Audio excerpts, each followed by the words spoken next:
Robert Werenga mutuuze w'erugazi mu district y'e Buyukwe akedde ne bazadde b'e Kololo okwetaba mu kusunsulamu abanaayingira amagye. Were yakamaliriza emisomo gye mu kutabula eddagala oba industrial chemistry mu Kampala University era nga yafuna first class. Njagala kusavinga abantu.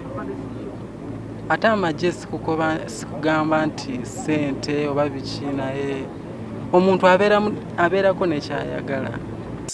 Ono y'omu ku bantu abasoba mu 3,000 abazze okusunsulwa boogeraageranya n'abantu 120 abeetagibwa. Buli muwala yenna ali eyo nti teyeetuulako tebiriiko nti nno osigale yeewaka.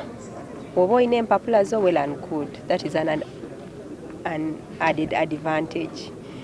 So than okwetuulako ng'olinze bakuwa obusente butono. Mu military mulimu ssente. Oba owulira ng'okyalina amaanyi ate ng'osobola kuweereza ggwanga lyo oweereza oba ng'ofunye chance ya kuweereza. Mu kukendeeza omuwendo abasunsula basinze kutunuulira buyigirize era nga abo basoma amasomo ga sayansi baweereddwa enkizo. I believe most of you, if not all of you, have not come looking for a job, because I think there are other jobs that you could have gone for elsewhere, isn't it? Now, that being the case, come prepared, be disciplined, equip yourself very well. Big, because what we have here is about 3,000% of what we need today. And we're still going on. We have so far eliminated over 2,000, but the number is still over 1,000 over here. We have so many engineers of all different fields.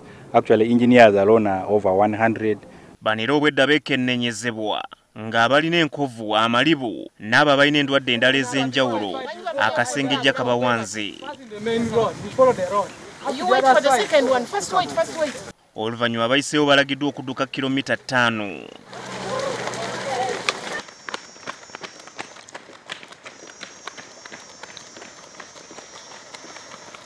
Abalala balabiddwako nga bawejjawejja. Medical team. Ehoima n'ey'okusunsula kugenze maaso nga abavubuka abasoba mu 5 okuva mu bitundu by'ebunyola ebitali bimu be bakwetabyemu. Abasunsula batubulidde nti abo batabadde na bisaanyizo byetaagisa balagiddwa okudda ewaka. You should not be having a family, no wife, no children. It's supposed to be medically fit because they are going through training after here. Abasunsuddwa olwaleero wano e Kololo bakwegattako abo abasunsuddwa mu bitundu by'eggwanga eby'enjawulo olwono bagende mu kutendekebwa okunaakulungula emyezi egisoba mu 9 ate oluvannyuma bakakasibwe okwegatta ku magye g'eggwanga. Habbat Ziwa NTV ku ssaawa emu.